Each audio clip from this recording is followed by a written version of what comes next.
Good afternoon, everyone. Welcome to March College of Nursing Grand Rounds. We're going to start on time, just a couple minutes late, and welcome to Monday, my T-minus 1 hour of sleep last night. So yeah, hard to believe, but we're here all day on Monday. So I'm Jennifer DeSabato, for those of you who may not know me or are new faculty, and I have the pleasure of introducing our March speaker. So looks like we've got a fair number of people joining. Okay, and people are confirming that they can hear. Thank you. So I'm going to introduce our speaker, Scott Harpin. He is an associate professor here in the college and the chair of the Maternal Child Health Division, as many of you know, and he also is our representative and chair of like the Interprofessional Education Council, the representative from nursing here on campus, and he is a nurse scientist at Children's Hospital, Colorado. So he has been a student of media and government, public communications since reading George Orwell's 1984 in 8th grade English. This interest was renewed during President George W. Bush's administration while concurrently taking health communication coursework in his Master's of Public Health program at the University of Minnesota. We heard from Scott here in Grand Rounds early in fall of 2020, seems like forever ago, about his pandemic response work with the state of Colorado. And his presentation today is an adaptation of a keynote at the 2021 Rocky Mountain Evidence-Based Practice Conference this past fall. A philosophical treatise about science, what science means in America today, and that walk-up music was intentional. It can have many interpretations. Don't stop believing, much like the content we're about to hear. And please welcome Scott Harpin. Yay! Thank you. Okay. Thank you. I think you just put it in the middle. Turn it on. There we go. Is that the right one? I'll ask you. All right. Oh, I see my friend Melissa joining. Thank you, Melissa, joining from California. All right. All right, Karen, can we see the slides? And you guys can hear me. Thank you. It's not very often we get a do-over on a presentation, but like Jennifer said, I did this for the Rocky Mountain EBP keynote conference. I got some good feedback and some constructive criticism, and I really appreciate Jen for giving me the opportunity to give this talk another shot. The value of evidence is somewhat tongue-in-cheek, akin to don't stop believing, because that can have many interpretations. And we here in academia and on this campus in particular have been forced to really buy into the science of the past 2 years. And I can't help but feel personally that it's a changing game. And this is maybe a game changer for science and how we're going to approach the work we do, how we present it to our constituencies, and kind of move forward with what science and evidence is all about. And yes, Figaro, I can see your brain blowing up right now with ideas and thoughts. Here's my disclosure. Thank you, Karen, for handling me. I was tweaking this presentation up until 15 minutes ago, so I'm sure I was a pain in her butt for trying to get the disclosure stuff all done, as well as writing the objectives for today, which even aren't in the disclosure information quite yet. But I copy-pasted a couple of the main points that I did back on October 1st, and then added number 4, deliberate on how science and truth, in quotes, is presented and debated in American life today.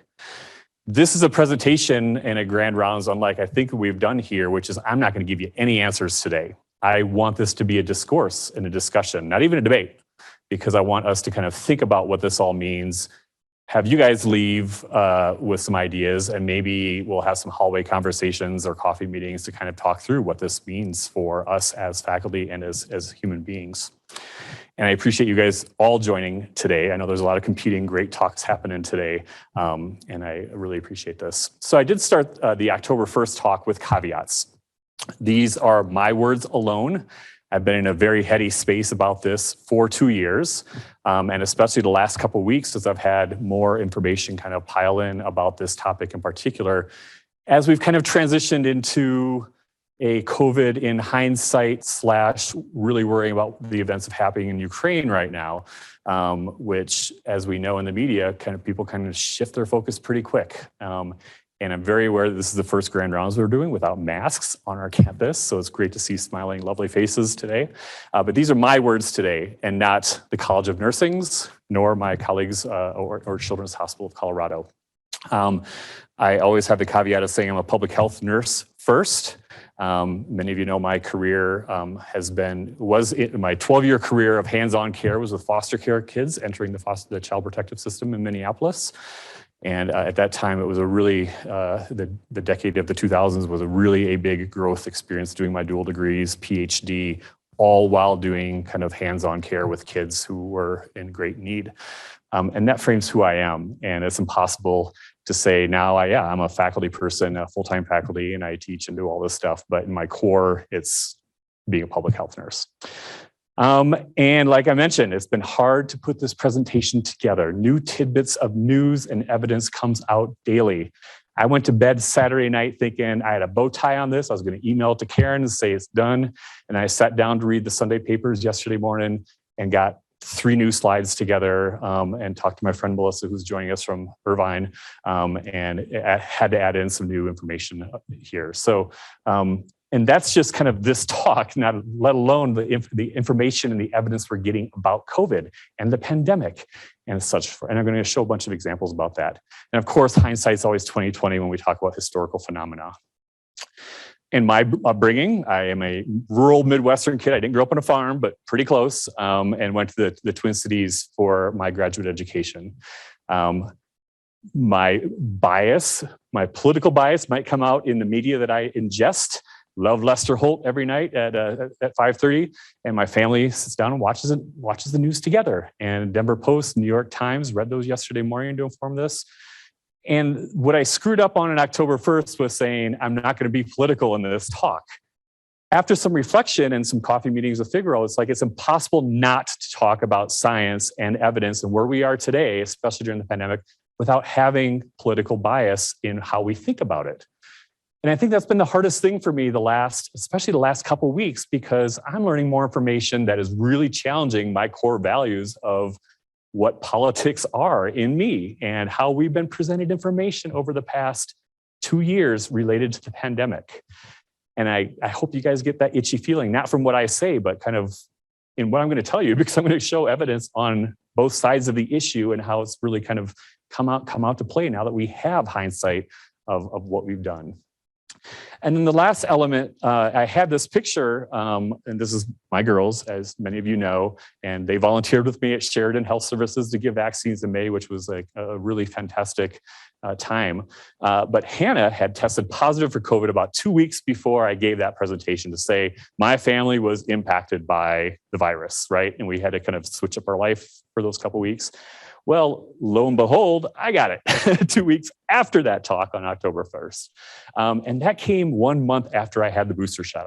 I got the first doses right away in January because I was volunteering at Children's giving the shot. So I was able to get the booster shot, and it soaked in good for a month before I contracted the Delta variant. And that plays into how I have thought about the evidence we've been getting about the vaccines, efficacy, et cetera, et cetera. I'll talk more about that as we go. So this is the paper that kind of rocked my world yesterday around 9:30 in the morning. And I ironically was reading a Denver Post op-ed from a conservative writer here in the newspaper about lockdowns and how the evidence that we were fed exactly 2 years ago about lockdowns and how we're protecting. They have now done a meta-analysis. These are Johns Hopkins researchers, economists. Steve Hanke is kind of the senior guy. And this is the quote directly from the article, okay? What does the evidence tell us about the effects of lockdown? We have a firm answer to this question. And their firm answer looking at 34 meta-analysis. Now they had pretty tight inclusion criteria. And I invite you to check this paper out because it's pretty compelling. They looked at just the first wave, kind of March, April of 2020. And they kind of linked and correlated all these studies that talked about the links to mortality in those countries and lockdowns, and showed there was little to no effect of the lockdowns on COVID mortality rates for those countries. That was, I like ran around the house thinking like, oh my God, what do I do with this? And I went for a long hour-long walk and listened to a podcast and kind of got over it. I'm going to come back to this paper, but I just kind of wanted to like let you know that this was out. This is something new, again, that I just got yesterday morning. That's kind of framing how this talk goes through. Like I did in October 1st, is start with our hierarchy of evidence, and I'm going to present the next few slides, just kind of an update of the epidemiological data, the incidence and crude rates of COVID in our state of Colorado, and just remind everyone that the meta-analyses and the systematic reviews are still kind of the pinnacle of our hierarchy, and there's kind of a slate of different studies. But epidemiological research and the stuff that I'm kind of most steeped in with my public health background kind of covers all the bases in those things, including case reports and case studies. That's a basis for what we're going to do to build on research going up from there. And I'm glad Melissa's joining because I'm going to show you her case report that was pretty fantastic recently. So October 1st, when I presented kind of our data curve for the state of Colorado. Now, all these images you're going to see are on the CDPHE dashboard. I think, again, I was sitting in the the Colorado Emergency Operations Center just shy of 2 years ago. And I think that they've been very transparent with giving the numbers to folks here in Colorado. And they had to change their definition on what COVID was, kind of mirror what was happening with the CDC. And this was where we were when I presented at the beginning of October. And if I'm going to see if this works out, then Omicron hit in the beginning of January. So just note that the y-axis change. If I wanted this curve to kind of actually fit on the slide, the peak would probably go upstairs to the third floor office space above us. So the little lightning bolt is kind of where things shifted. And now we are kind of wrapping up our 6th wave. And as my understanding, there's now kind of a subvariant of Omicron that's kind of behaving the same way. It's infectious, but maybe not as, as morbid or more fatal as earlier viruses. But you can just see where it struck big time. And we were kind of, I was pretty worried in January. Like, this is where the healthcare system falls apart, right? And Kathy, my boss, is here, and she was in those meetings at Children's thinking like, oh yeah, we were struggling there for a few weeks over at Children's with having enough nurses to take care of all the sick folks. Now, all these are kind of updated, and I'm presenting these to kind of show that even though CDPHE was very transparent about what the epi of the virus was about, they really tell a story with what policy decisions are going to be made. So here I'm kind of showing the curve over time with the age bracket. So you kind of take a look and eyeball, especially, again, me being a pediatric person and 2 little girls in elementary school, I was watching this very bottom line here pretty closely, especially when we were making decisions to go back to school. This bump here, my kids still went back to school the 2nd week of January, despite this big bump. And we just knew that it was probably going to spread. But we didn't know, again, we didn't have very solid evidence to know, do we need to be on lockdown again and not go back to school, So epi curve data, incident data by age group. Here, this curve specifically influenced a lot of policy because this is the positivity rate. And of course, kind of the benchmark is 5% or lower, which we did fairly good kind of in different cycles here in Colorado. And, when we saw these astronomical rates up here, 25, 30% of all the tests. And again, Omicron might have gone through my household in the beginning of January, but there was no available tests at that time, and we didn't have any at-home tests. I wouldn't be surprised if we had, 4 more cases, many people, because we couldn't get our hands on at-home test to know if Omicron was, if we were positive with that at that time. But we see the very much decreased numbers here over the last few weeks. I loved this curve, the geek in me about what the different types of variants were here in Colorado. So even though I didn't get the test back, I'm pretty sure it was Delta. It kind of fell right around here is where my test is in here. So very likely it was Delta. I didn't see this curve at that time, but kind of tracking the different variants and kind of how they played out here in Colorado from the testing system. And that was a very important data for a lot of folks working as well. And then this was the curve exactly about 2 years ago that I was telling people to watch closely, the admissions by age group and just hospital admissions in general. Of course, ventilators, we were watching closely, deaths in the hospital. especially critical information kind of up here in the pandemic. But now, the Omicron's kind of blown through. Has our definition of severity changed because of Omicron? Yeah, because a lot of folks tested positive once they got to the hospital and got admitted. And that's when they got their positive tests for Omicron, hence that big spike there. So it's kind of like everything that we know about hospitalization rates and COVID has kind of shifted since the beginning of the calendar year now, I think, and it's going to really kind of be interesting this calendar year if we have another bump or if it mutates again. What are we going to kind of, which of these epi curves are we going to kind of watch very closely?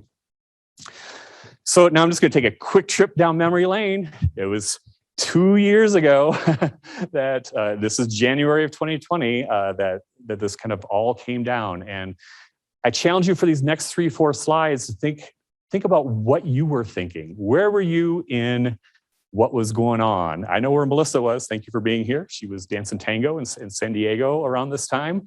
And we kind of saw this on the news and treated it maybe like another bird flu or another SARS from a few years ago.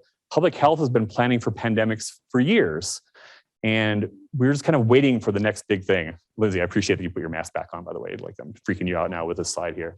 But we saw what was happening in the news, but it was still far away. And we were kind of, the United States and CDC is going to make sure we're pretty safe and we're going to do fine here, But World Health Organization declared the public global health emergency at the end of January. US declares it just a week later, even though we're just like, dude, we don't have a case here yet. What do we have to be scared about? Like bird flu, it's like somewhere else. It's in Toronto. It's not going to be here. We're going to have everything nice and buttoned down here. But we saw the news in China again. Holy cow, there's a lot of deaths going down. And CDC is trying to increase our knowledge and awareness. And here we are in March, exactly 2 years ago. And I look back at my journal to show it was, and I wish Eli was here, 2 years ago, yesterday is when we had our kind of cabinet meeting upstairs in the dean's conference room where he pulled us together to say, things are going down. We're probably going to be locking down as a campus, right? And it's just kind of weird to think, right? We're here now with masks, without masks for the first time. It's 2 years ago. So look at the dates here. The governor declares a state of emergency on the 10th. President Trump declared it March 13th. We had our stay-at-home order on the 25th, 26th actually of March 2 years ago. I got the invitation from one of my former graduate students who now runs FEMA, is in a FEMA/HRSA office to say, she called me about, I think it was March 20th, to say, Scott, I just got back from Travis Air Force Base. Remember what that was? That was where the Princess Cruise Line people were evacuated to from Japan. And she's like, I just got back to Denver and we don't have our preparedness stuff set up very well here in Colorado. Can you come and help us out? I'm like, absolutely. It was a way to get out of the house for one thing. That was kind of nice. But it was very surreal to kind of walk into the Colorado Emergency Operations Center and see kind of what was going to be happening. And this was the first time that many of us heard the control the curve. We knew that there was a healthcare system capacity, and without the protective measures that we're talking about, the lockdowns, the masks, the social distancing, we were going to bust through that capacity and all hell was going to break loose in our healthcare system. So that was interesting. But we had these conflicting messages. Again, the president said he wanted the country opened up and raring to go by Easter, which was kind of late that year. I think it was the third week of April, if I remember, despite his own CDC saying we got some bigger issues to look at. Then we move into April.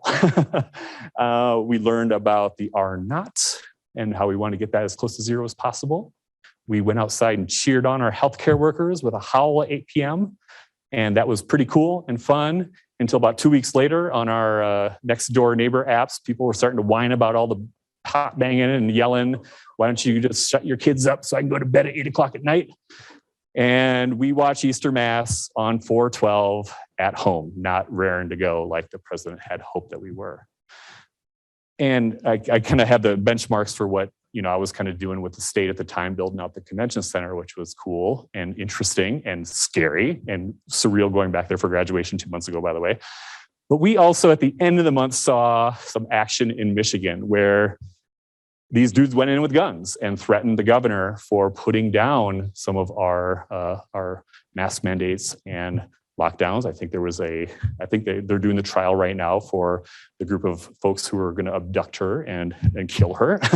But what were we feeling at this point? Like I had a lot of hope for a lot of trust in the CDC and the messaging we were having. I maybe didn't believe some of the White House press releases and press reports that were happening. But when I saw this happen in Michigan, I got a little freaked out. What is all this coming down to? There's folks who don't want, because we were all scared. We were scared in March, right? And the beginning of April. And then we saw some of this stuff. It was really kind of shocking to me. Well, okay, so transitioning out of our timeline. So hopefully you guys can kind of think about that when you eat lunch today, hopefully with friends, you can kind of think about where we were 2 years ago. This is the American Psychological Association. They put out a really cool blog that I wish I would have seen there because we had a lot of anxiety in my household. But some of the interesting points that they say, 7 crucial research findings to help us deal with COVID. I discovered this last summer. I wish I would have kind of known about it. And some of it looks very common sense, but I couldn't help but see now in retrospect, again, hindsight 2020, trustworthy information sinks in. What does that mean? How do we trust? Who do we trust? And, we had all kinds of bombarding messages, and we actually did shut off Lester Holt for a couple of weeks because our kids just started getting scared seeing all the mass hysteria on TV. And we were afraid it was going to really kind of impact how they were doing. But I liked some of these kind of, and you saw probably, if you are on social media, you probably saw a lot of friends kind of took a little break because they didn't want to be on social media too much. And just the impact on stress, anxiety, depression in some case. And we have now seen quite dramatically the quarantine and isolation effects of people who weren't able to get out or were isolated, couldn't do Zoom happy hours, et cetera, et cetera. So let's swing back to evidence in today's world. It's 11:20. I'm kidding. It's not 11:20. It's noon 20. And we're back at the hierarchy of evidence again. So how did we learn what we knew? And this slide I presented October 1st. And at that time in early June, I was putting together the trainings for folks who were going to be mustered and sent to the convention center if we ever had a spilling over of the hospital. And this is one of the pictures that kind of explained what COVID was. And folks were kind of like, that was kind of landmark to see even that image in April of the physiological effects of how COVID hit. And the picture over on the left here, we again set up a alternate care hospital down at St. Mary Corwin's in Pueblo. And I just thought it was hilarious that we had like the Donnings slide like underneath this old crucifix that was still hanging there in the hallway. So just kind of this juxtaposition of here we have a mothballed hospital that was going to be torn down, but we happen to grab it as a state of Colorado and turn it into a potential COVID hospital if everything had to close down. But I remember, when I said the word social distancing for the first time at my gym before the gym closed down, people were like, whoa, what does that mean? And we had to stop sharing equipment and we actually didn't go to the gym then. But what was the optimal distancing? We didn't know. Like I knew I needed to go out for a walk on the bike path behind my house, but I didn't know, do I need to give someone 10 feet space or can I walk past them with my mask on? We didn't know the answers. Masks likely work, but what kinds of masks? What the mask properties? There was all the information about, isolates and the aerosolization of the vaccine, of COVID kind of came out, in the weeks and the month after that before we really had any clear answers. And we still don't know exactly which ones are the best. We know that N95s work really well. Transmissibility, remember when people were washing down their mail, Mary would go get groceries at King Soopers and bring them home and I'd have to wash them in vinegar and everything before we can put them in the refrigerator. There was a lot of stuff we didn't know. We just kind of did what we thought was best. We didn't know what the half-life of the virus was. We didn't know if virucidal agents versus bactericidal agents would work, for wiping things down. Notice here in our room, we don't have any more wipes because we now know that it doesn't last very long on surfaces and we don't have to wipe things down as much.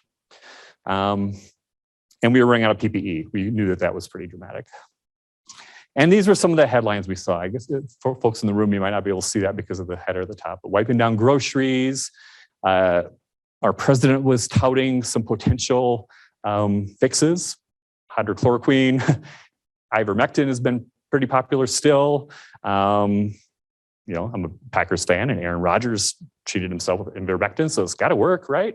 Lemon juice gargling, I think I saw that on Facebook a lot around that time.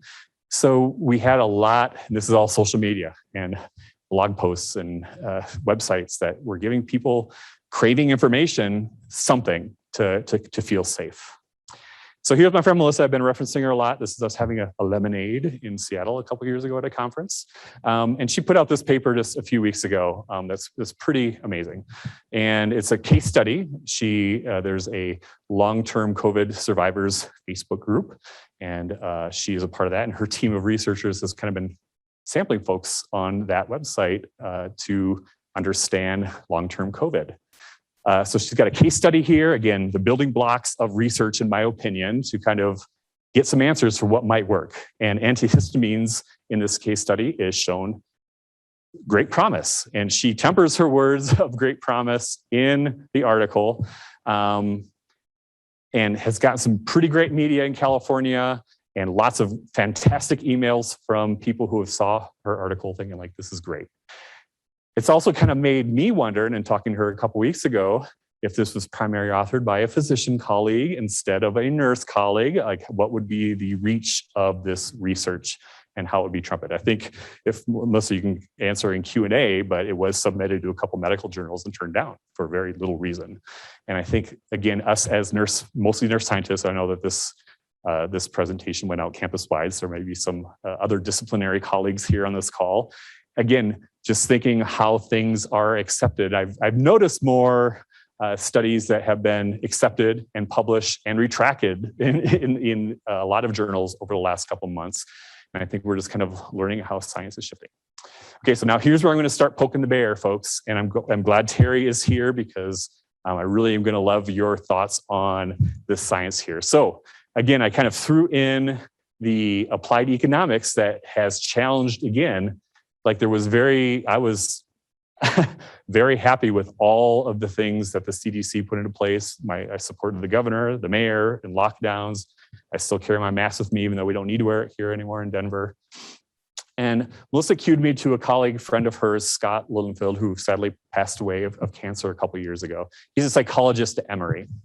And this idea of replication crisis has other elements that make this a really worthy paper to check out anyway, including the grant culture and how that impacts science, especially in academia.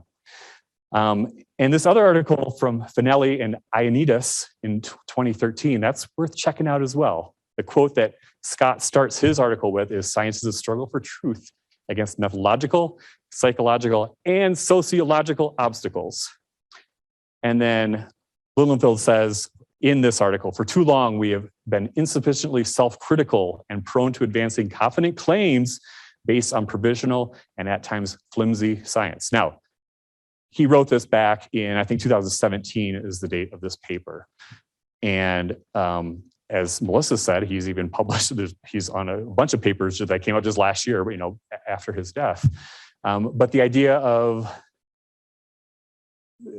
in here he kind of shares like we're just kind of like, we're not replicating the science that we know. We might even do a randomized control trial and call that gospel for answers, and NIH might be loath to fund another study that we can get more replicable findings to really kind of give us better answers. And he cites some really kind of classic psych studies, in particular things that we kind of hold true and accept that have kind of been debunked over time. And I think that's really, really interesting and plays into what we've been learning about COVID. So again, next couple slides. Now these come from the New York Times. And again, my school kids, we were really trying to debate whether we send them back or do at home learning, however, whatever.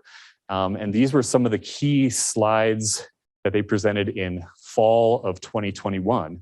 About deaths and vaccination. Like again, we were hoping when the vaccine came out that we would hit herd immunity as quick as we can, right? And I think I stopped the mass vaccination clinics in May, which was 2 months after everybody had access to the shots. And we were sitting at about 50% immunization rates, I think, as a state at that point. But we saw this curve going up and down of the kids even before they were getting vaccinated. And, the modeling for if we had herd immunity, how that would correlate with less deaths in our states. And again, I think these slides, Karen will probably make them available to folks who want to see these a little bit more up close. These are in the New York Times again, if you want to take a look. And again, this was really compelling around the time that school districts, superintendents, parents, teachers were all deciding to go back.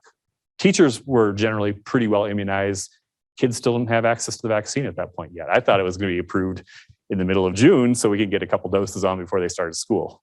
Didn't happen. But we also know now about the efficacy of pediatric dosing too, right? And then this slide I thought was really compelling. And if you don't get the Denver Post, like this is a little tiny sidebar article that was, I think, in the middle of September. And I remember cutting this out because I'm like, this is really interesting. This was not a headline that COVID had killed about as many Americans as the Spanish flu, because Spanish flu has been our comparison to how COVID was impacting our society in America. And this was just a short footnote in the news in the middle of September, if I remember that right.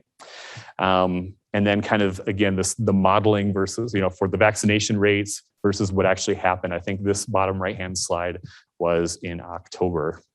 And then inevitably, again, I won't hammer on this too much, but the blue states versus the red states, kind of what happened in terms of vaccinations for those states, how they voted in the presidential election previously, and then what actually happened in terms of deaths correlated with the vaccination rates.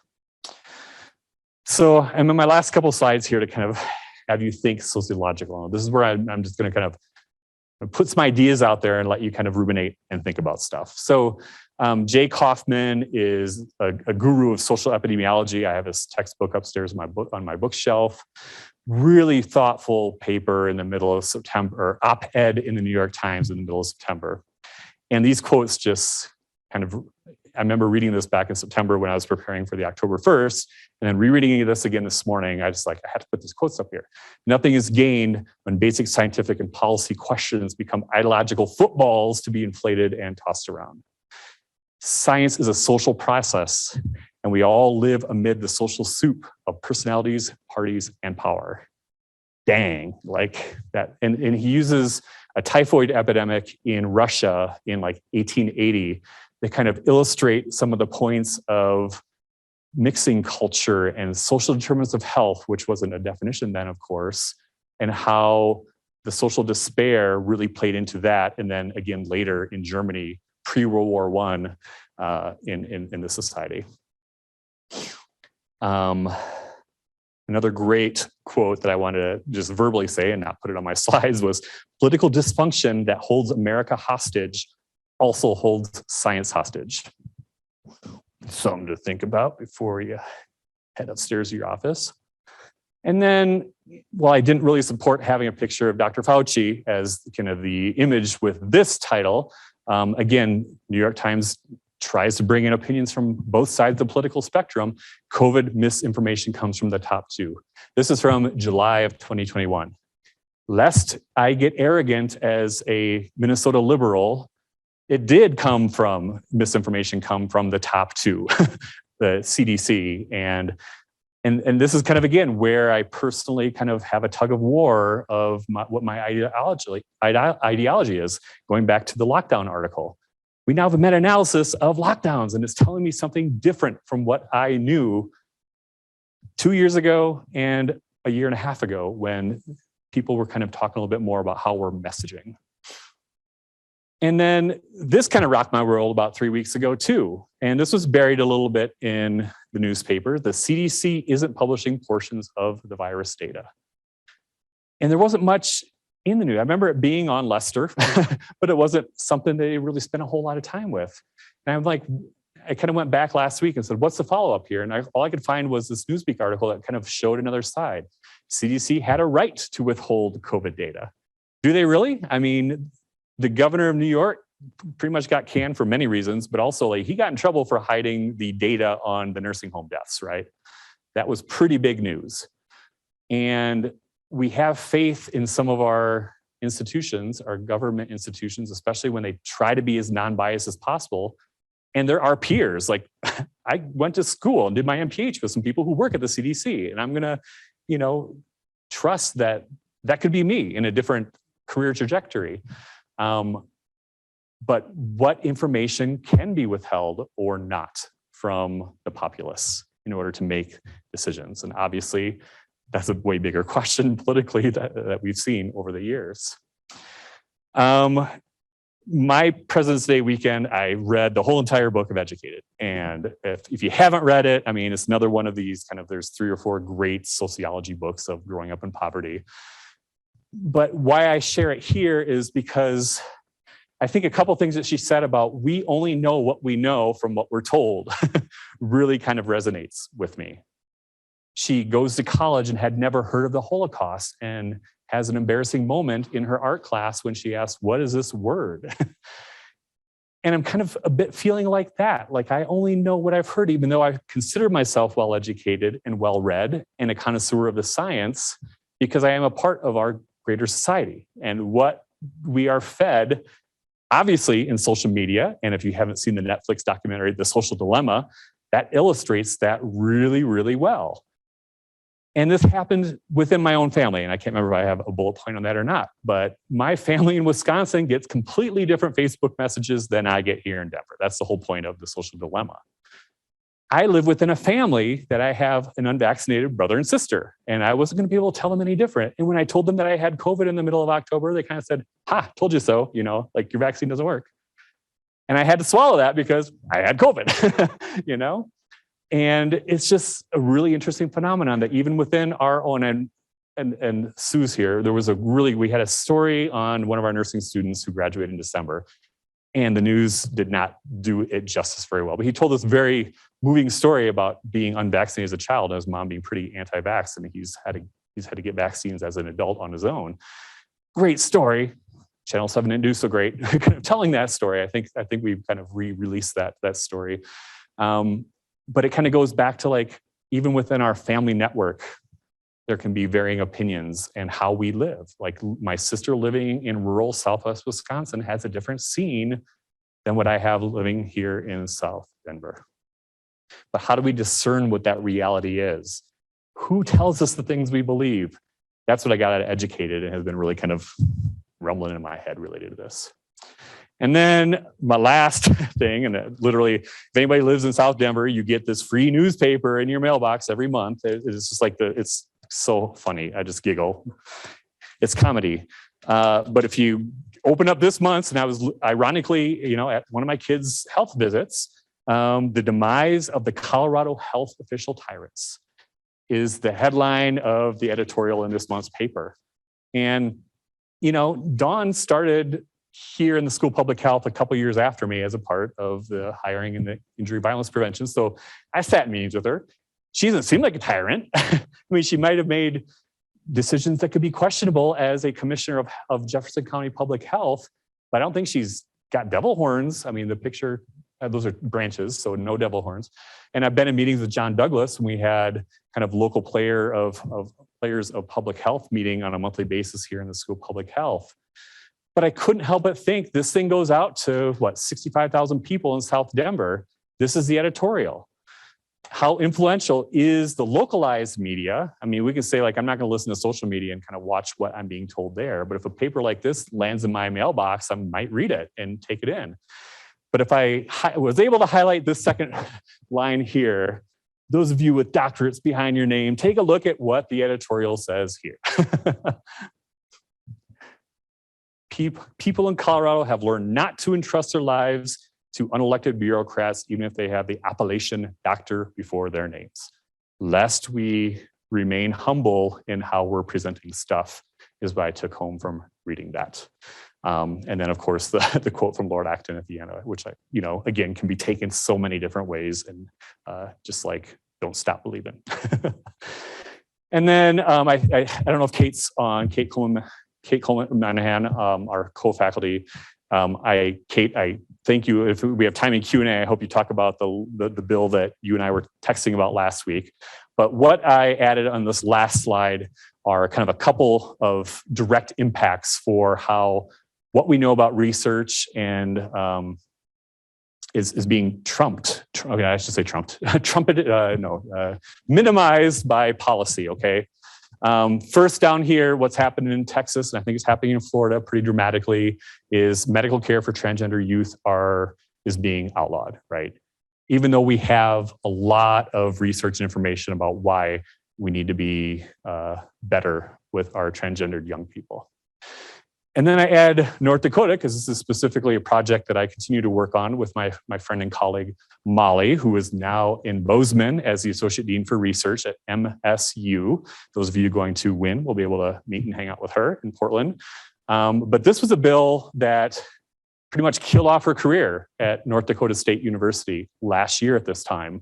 They had a longstanding contract with Planned Parenthood of North Dakota to provide sex education curricula to underserved kids. That's what the grant was about. And they had millions of dollars of grant funding to keep this thing rolling and reach out to kids who wouldn't get comprehensive sex education. And the state of North Dakota banned relationships with Planned Parenthood specifically and made it criminally chargeable for a university official to sign a contract with Planned Parenthood in North Dakota and do this research. So she packed up and moved to Bozeman and has a really great job and is doing fantastic there. And we continue to write the papers to show why it's good stuff in North Dakota. But legislation happens that can greatly impact science is my main point there. So my last couple slides, I'll kind of whip through these quick. And again, here's cocky me about 2 weeks after my third booster shot. I was trying to, the vaccine campaign where people are like flexing their muscles. I wanted to do that for our alumni from Brandy Emily is in charge of vaccine equity at the State Department of Health. So I sent that to her, of me flexing with my booster shot. Little did I know I was going to be sick 2 weeks later, but but the point of this is Figaro and I have been working closely with the communication team at Children's, and we have an active study going on vaccine hesitancy, which they are terming vaccine deliberation to make it a little bit more palatable term. And this is an exemplar of, again, some of the basics of what we can do using marketing principles. The 5 Ps of marketing might be a good way for us to kind of consider how we are messaging what we're doing.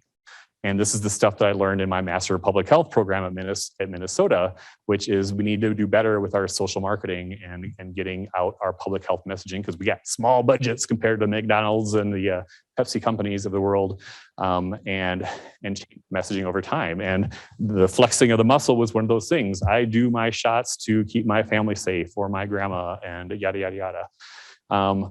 But I kind of added these bullet points for the October 1st presentation about how we might change our own messaging and come off as a little bit more humble and show a little more humility in how we're working with folks to get the vaccine. And these are just some basic bullet points. I don't need to go over one by one, but I think many of us in this room and on the Zoom call probably have a little personal victory where they talked to somebody who reached out to us as healthcare providers to get information about the vaccine, and maybe we got someone to go.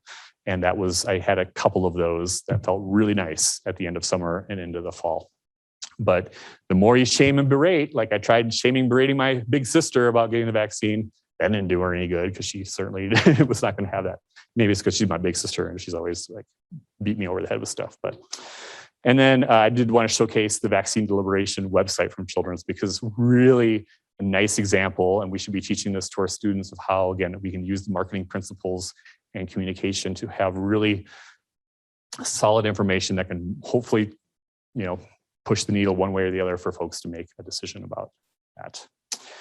So circling around to the end here, I don't know if Sean is on the call, but we kind of had a little work group that was talking about the future of nursing science. So I'm going to circle back to this article. And as a majority of, I think, nursing folks here in the room and on the call, what are we going to take with this? What are we going to learn from doing science during the pandemic, sharing our science? And can we leverage maybe the pandemic in some way to really kind of set a new course for our own work and how it's going to be respected in the grander scale of science? And I'm hopeful, especially here at Colorado, we have great leaders like Kathy and Terry, and Eli, who's supporting a lot of the work we do, and some really promising folks who are doing this stuff. But I think we have to collectively stop kicking the can down the road and really decide how we're going to make an impact with the stuff that we're going to do.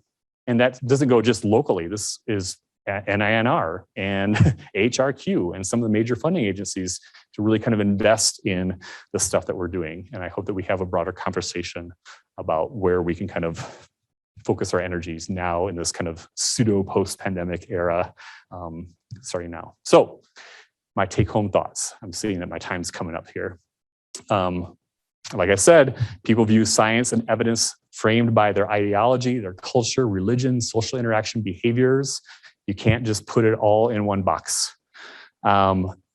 Things change over time, and this frustrates people, you know, and it's frustrated me. I think I've made that quite clear in my presentation, that as we've kind of learned more, you know, it's going to challenge some of our long-held beliefs on what we believe. And especially, I think, if you look back to summer of 2020, when new evidence was coming out directly related to transmissibility and aerosolization and which masks we should be using, people would get pissed off because they didn't know what was the true answer about stuff. And that can be really frustrating. Communicating science and evidence is an important skill. I think we do a pretty good job across our academic programs. We can always do better. Consider the geographic and political worldviews when considering how others view science. You can just look at the state of Colorado. You can look at the Denver metro area. I'm watching Douglas County pretty closely with all of the stuff that's happening with their school board right now, because I have friends who are directly impacted, but also that's just 20 minutes down the road from where I live. And that's a different scene than what I experienced in South Denver. Innovations have been developed as a result. The idea of citizen science, I think, is incredible and intriguing. Again, kudos to Figaro. You've heard his in the grand rounds last summer about his incredible database, and he did that on his own time. He was doing that 11 o'clock at night after a full day of busy work at Denver Health and at Children's. So there's some really cool innovations that have come of the pandemic that have come outside of the ivory tower, and that's so cool to me. And then a new vision of where science is created. I just kind of blabbed about that. And this was, I appreciate Kathy for giving me this tidbit, because again, we are in nursing academia mostly. We are training the next generation and brand new nurses. People want to be heard. And that was one of the things I think some of the hospitals maybe didn't do as great of a job when things were really, really stressful. And active listening and getting answers from nurses and frontline workers. We banged on pots and cheered for them for a good couple months, and that was pretty cool. But it's a hard job, and most of you know our applications have gone down the last couple cycles here because people might not be as interested in being a nurse anymore, knowing that it's a different game. Urban area versus rural, I talked enough about that. Change management, communication science is always ongoing related to this, and we need to be thoughtful about that in our educational practices. The impact of social media and logarithms. I kind of outed my siblings as an example of that. I don't think they're watching today because I didn't give them the Zoom link, but, and then fear can drive behaviors and beliefs. And don't underestimate the power of that or tight social networks in kind of playing into that. So I leave with this quote like I did October 1st, which is very similar to some of the other stuff that we saw. The nuanced and fundamentally moral and political nature of decision-making, while also alleviating decision makers from the responsibility for difficult and moral political choices. That's going to be kind of a take-home message that we have to think about, is how we're going to be framing this in the future. So again, thank the planning committee, Jennifer in particular. I had the great honor of working with some fantastic people at the state, which I will continue to thank because they were hardworking, and not really a lot of people are left at public health. It was pretty stressful the last couple of years. So a lot of my friends are doing different things now. Melissa's on the call, my gym friends. We had many of deep conversations over coffee about this topic. Terry, Fig, Kathy, Mary gave me some great feedback on my messed up thinking yesterday. And all of you guys on the Zoom link and here in the room for everything you do. Thank you.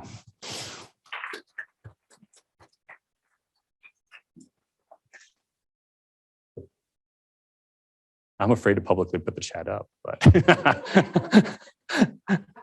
oh, there's the CE thing. Okay. Oh, wow, I don't have any hate mail at this time. Okay, I'm going to put everybody on camera on the big screen, and I will ask Well, actually, I'll ask the room first. Those who might have questions in here can either type it in and Karen will screen them for me, or I will pop up the chat and out your question. But if there's any questions, I'm happy to take in the last few minutes we have.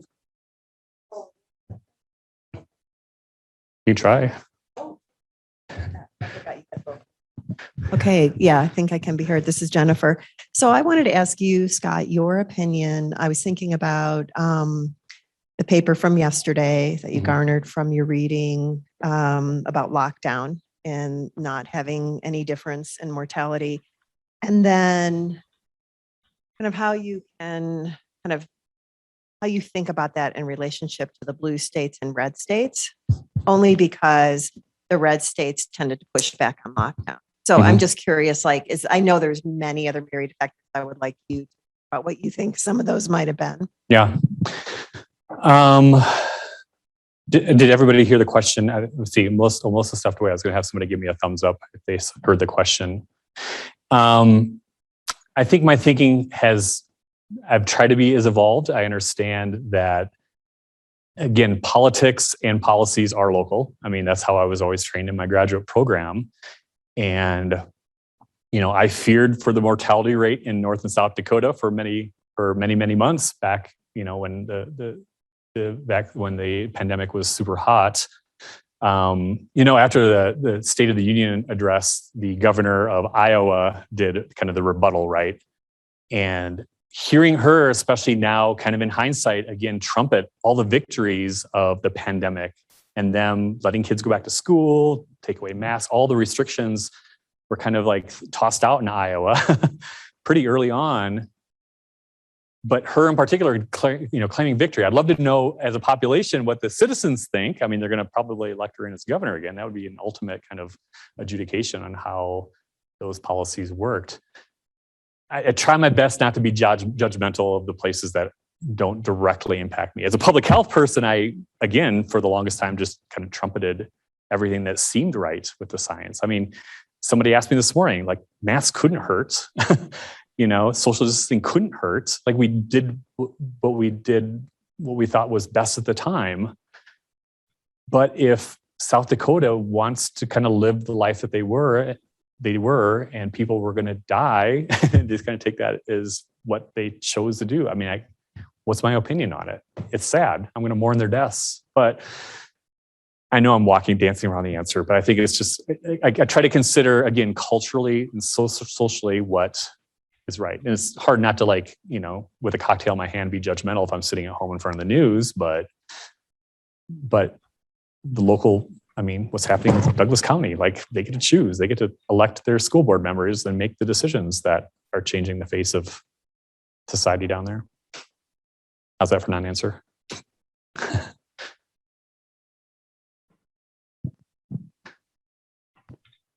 Hi, thank you for a great presentation, Scott. I had a question as not just a nurse, but as a mom. So, like many of you don't know, I just gave birth about 7 months ago to a baby girl. And so one of the questions that I've struggled with, and I'd love to get your stance on it, is that we haven't had great guidance on how to protect our children under 5. They can't be vaccinated. There's the potential that you're going to be exposed to crowds that are vaccinated, unvaccinated. The data on the impact to children is variable, and there's nowhere that's really compiling that data and informing parents what to do. Yeah. Even when I go to our pediatrician, they don't really know what guidance to give us. And so I guess my question is, from your public health lens, what is our duty to our population for these young parents and young children? And, I guess my question is also, where do we even start in guiding those parents? I think there's still this kind of argument that most kids are okay if they get sick, but you never want to be the parent that their kid doesn't do okay and they end up in the ICU or, that kind of thing. So I just love to hear your stance on that. Oh, Lord, Lindsay, that's a good question. Give me some guidelines, because I still mask for my baby. So. Yeah. And again, I wasn't phased because you were the first, close friend who had a baby over the last year or so. So I didn't really have to advise as much on that. And I think again, as a healthcare person, I would say just follow the data and follow the research that we have if we can. Like I'm signed up for the JAMA Peds updates every week, and I kind of scour those for anything new that might pop up. And then you, as being an educated researcher, can kind of pour through there to decide, like, is it worth believing? Is it worth not? And you're right. I mean, didn't we do the photo shoot like 3 months ago of little babies getting the shot because we thought that was going to be unveiled by now? Mm-hmm. Your little girl hasn't gotten her shot yet, and probably won't anytime soon. So that's just kind of the changing. So there's no good answer. Yeah, I guess maybe, I just think back too, is like, it's one of our more vulnerable populations that we still, like 2 years down the road, have still not done much. And even during my pregnancy, pregnant women were not enrolled in studies. We weren't studied. And it's so frustrating that like some of these more vulnerable populations Correct. were the last to be studied and continue to be, I guess, put kind of, in the back burner. So yeah, I was just wondering. Yeah. We'll talk more tomorrow, or I feel I don't have a great answer.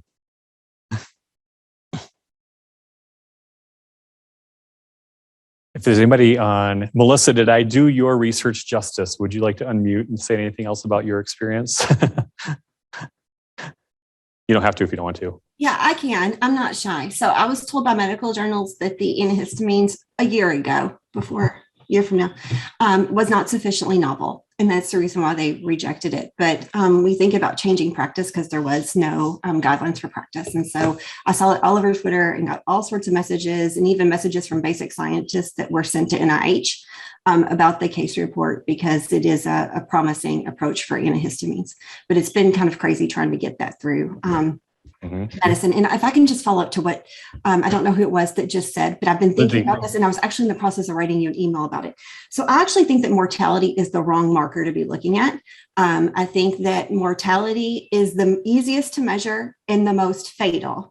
But to the point of the colleague that just spoke about the vulnerable, so pregnant and children, I also think about people that have long haul. So we don't want anyone to get this virus because we think they're going to be okay, but we don't know that for sure. And we don't know if the kids are going to be okay if they get it and they have longer term consequences. And so that's part of the reason why I think that this is sort of the wrong marker. I think that looking at disability, lingering symptoms, and complications are the more difficult, but also the important marker. So is it possible that the lockdown did help with the spread? May not have changed mortality, but may have kept people from getting it and subsequently getting long haul or some other sort of complication.